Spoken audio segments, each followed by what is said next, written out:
पिताजी हमेशा कहते हैं कि माँ एक भयानक हादसे में हमें छोड़कर चली गई। जब भी मैं घर में देखता मेरी बुआ रीटा पिताजी के साथ साई की तरह लगी रहती।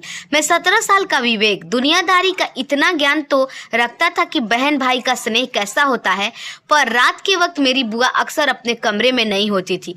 पिताजी के कमरे में दबी हुई फुसफुसाहट और कभी कभी किसी चीज के गिरने की अजीब अजीब आवाजें आती। एक समय ट्यूशन से अचानक जल्दी घर लौट आया और अनजाने में उस कमरे के पास जा पहुंचा। बुआ और पिताजी को उस तनावपूर्ण स्थिति में देखकर मेरे मन में शक गहरा गया, क्योंकि ऊपर मेरा नाम विवेक है और मैं 17 साल का हूँ। स्कूल से लौटते ही मैं अक्सर ट्यूशन चला जाता था। मुझे घर में कम ही वक्त मिलता था, बस कुछ घंटे, लेकिन उन कुछ घंटों में मैंने बहुत कुछ देखा, महसूस किया और समझा, पर कभी कुछ नहीं कहा। पिताजी का व्यवहार, निकटता, ये सब मेरे मन में सवाल पैदा करते थे। मेरे पिताजी अभी भी बहुत स्वस्थ और मजबूत दिखते थे। वह अक्सर मुझे मेरे बचपन के किस्से सुनाते थे। वह कहते थे कि तुम्हारी माँ एक पहाड़ी रास्ते पर गाड़ी फिसलने से झील में समा गई।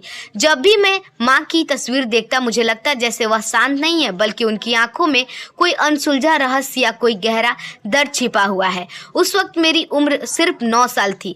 घर की खामोशी मेरे अकेलेपन से भी ज्यादा बड़ी लगती थी। पिताजी बहुत कम बोलते थे और बुआ हमेशा उनके इर्द गिर्द घूमती रहती थी। ऐसा लगता था जैसे बुआ की दुनिया सिर्फ पिताजी पर टिकी हुई हो। हर वक्त उनकी सेवा करना, उनकी हर जरूरत का ख्याल रखना, जैसे वह उस खालीपन को भरने की कोशिश कर रही हो जो माँ की जगह पर था। पर न जाने कि उनकी हर ममताई कोशिश में मुझे एक बनावटी अपनापन महसूस होता था। रात के सुनसान वक्त में जब भी मैं अपने कमरे में लेटा होता तो ऊपरी माले वाले कमरे में अक्सर दबी हुई आवाजें आती। कभी तेज पर जल्द से शांत कर दी गई हंसी, तो कभी किसी के धीमे धीमे रोने की सिसकियां। मैं डरता नहीं था, लेकिन समझ नहीं पाता था कि जब घर में सब सो रहे हैं तो ये आवाजें कहाँ से आती है। एक रात बहुत ज्यादा ठंड थी। कोहरा खिड़की से रिसक कर अंदर आ गया था। मुझे ठंड लगी तो मैं अपना एक और कंबल लेने उठा। मैंने देखा कि बुआ के कमरे का दरवाजा खुला है और बिस्तर खाली है। मैंने सोचा शायद वह किचन में पानी लेने गई होगी, लेकिन तभी पिताजी के कमरे से एक अजीब सी आवाज आई, जैसे कोई बहुत थका हुआ व्यक्ति हाँफ रहा हो और बुआ फुसफुसा रही हो, बस करो, अब सब खत्म हो चुका है। मेरे दिल तेजी से धड़कने लगा। धीरे धीरे मैं दरवाजे के पास पहुंचा। कमरे के अंदर पूरा अंधेरा नहीं था। खिड़की के पर्दे की दरार से बाहर की हल्की सी रोशनी झांक रही थी। मैंने दरवाजे को बहुत धीरे से थोड़ा सा खिसकाया और जो दृश्य मैंने देखा, मेरी आत्मा कांप उठी। मेरी बुआ और पिताजी दोनों वहां थे। बुआ उनके सीने से लगी थी और उनके हाथ में पिताजी का हाथ था। उन्होंने कहा, भैया, वह वक्त अब बीत गया, उस अतीत को यहीं दफन रहने दो। मुझे लगा जैसे किसी भयानक चीख को इन दीवारों के पीछे हमेशा के लिए दबा दिया गया हो। कमरे की हवा में एक अजीब सा घुटन भरा था। अगले दिन सुबह हुई, मैं नाश्ता करने बैठा। बुआ ने मुझे देखते ही कहा, विवेक, अब देर रात तक बाहर मत रहा कर। मुझे घर में डर लगने लगा। उनकी आंखों में सचमुच एक डर था, या वह छिपे हुए भेद का प्रतिबिंब था। मैं समझ नहीं पाया। मैंने हल्का सा मुस्कुरा कर कहा, बुआ, कैसा डर, अब तो सब ठीक है। पर मेरे दिल के किसी कोने में कुछ भी ठीक नहीं था। मैंने ठान लिया कि इस बार मैं कोई सबूत ढूंढूंगा। मैंने अपनी माँ की पुरानी बंद पड़ी अलमारी के ठीक सामने एक छोटा सा कैमरा लगा दिया। वही अलमारी जहाँ माँ की कुछ पुरानी चीजें रखी थी, एक पुराना दुपट्टा, एक अधूरी कविता की डायरी और दीवार पर उनकी हंसती हुई तस्वीर। अगली सुबह मैंने रिकॉर्डिंग देखी। कमरे में पिताजी थे, लेकिन अकेले नहीं, एक और छाया थी, माँ जैसी कद काठी, माँ जैसे चाल। मेरे दिल दहल गया। क्या माँ सच में मर गई थी या किसी ने उनका सच मुझसे छिपा रखा था?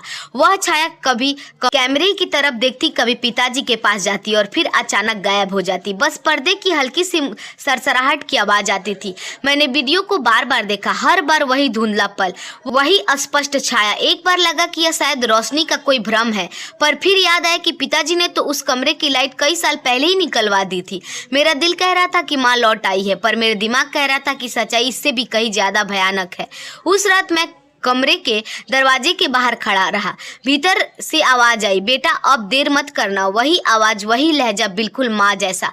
क्या सच में माँ वापस आ गई थी या किसी ने उनका सच मुझसे अब तक छिपा रखा था?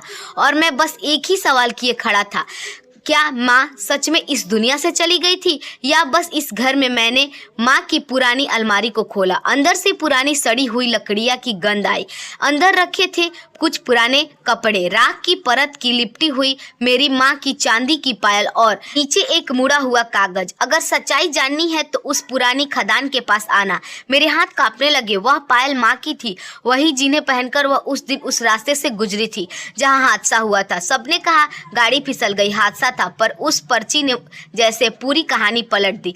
रात गहरी थी। शहर से बाहर का पुराना खदान का रास्ता सुनसान था। हर कदम पर एक सवाल था, कौन चाहता है कि मैं सच्चाई जानूं। खदान के पास हवा में सड़े हुए पानी और राख की वही मिली जुली महक थी। धुएं के नामो निशान नहीं था, पर ऐसा लग रहा था जैसे जलने की कोई भयानक कहानी हवा में घुल गई हो। तभी मेरे पीछे से एक फुसफुसाहट आई। तेरी माँ का धक्का दिया गया था। गाड़ी फिसली नहीं थी। मैं पलटा पर वहां कोई नहीं था, बस एक परछाई सी पल भर के लिए हिली। उस आवाज़ एक जानी पहचानी पीड़ा थी, जैसे कोई बहुत नजदीकी हो। सुबह बुआ ने पूछा कहाँ गए थे रात को। मैंने झूठ कहा कि नींद नहीं आ रही थी तो छत पर टहल रहा था। वह मुस्कुराई, पर उनकी आंखों में एक अलग ही डर छिपा था। डर या अपराध बोध, पता नहीं। पिताजी तब अखबार पढ़ रहे थे। किसी दुर्घटना की खबर देखकर उन्होंने पन्ना पलट दिया। मैंने पूछा माँ उस दिन अकेले क्यों थी पिताजी। उन्होंने बस इतना कहा, विवेक कभी कभी सच्चाई जानने से ज्यादा जरूरी होता है उसे भूल जाना। पर मैं भूल नहीं सकता था, क्योंकि जब भी हवा चलती राख की वह दुर्गंध फिर लौट आती, जैसे कोई अनकहा सच जो डूब कर भी खत्म नहीं हुआ। और अब मैं जानता था कि उस खदान के पास फिर जाना होगा, क्योंकि शायद वहीं से शुरू होगी माँ की अनकही कहानी और खत्म होगी किसी का छिपा हुआ गुनाह।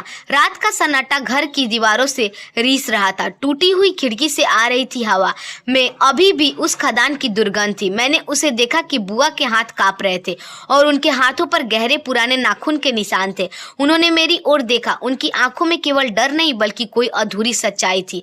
उन्होंने लड़खड़ाती आवाज में कहा, विवेक जो तुमने देखा है वह पूरा सच नहीं है। तेरी माँ भी हम दोनों के बीच ही बाधा थी। उनके शब्द हवा में एक सदियों पुराना राज की तरह तैर रहे थे। मैंने पिताजी की तरफ देखा। वह कोने में सिर झुकाए बैठे थे। उनका चेहरा पूरी तरह उतरा हुआ था। उनकी आंखों में एक ऐसा अपराध था जो किसी भी शब्द से ज्यादा गहरा था।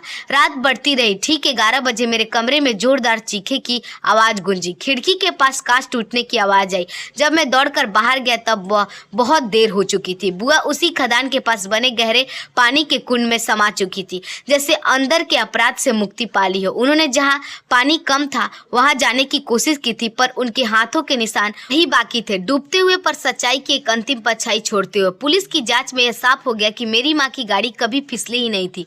पिताजी और बुआ जी का अवैध संबंध था, और जब माँ ने इसका विरोध किया और उनके बेनकाब करने की धमकी दी तो उन्होंने ही मिलकर उन्हें उस खदान के पास धकेल दिया। दोस्तों, उम्मीद करती हूँ आपको यह कहानी अच्छी लगी होगी। अगर हमारी कहानी आपको पसंद आई हो तो हमारे वीडियो को लाइक और चैनल को सब्सक्राइब जरूर कीजिएगा। धन्यवाद।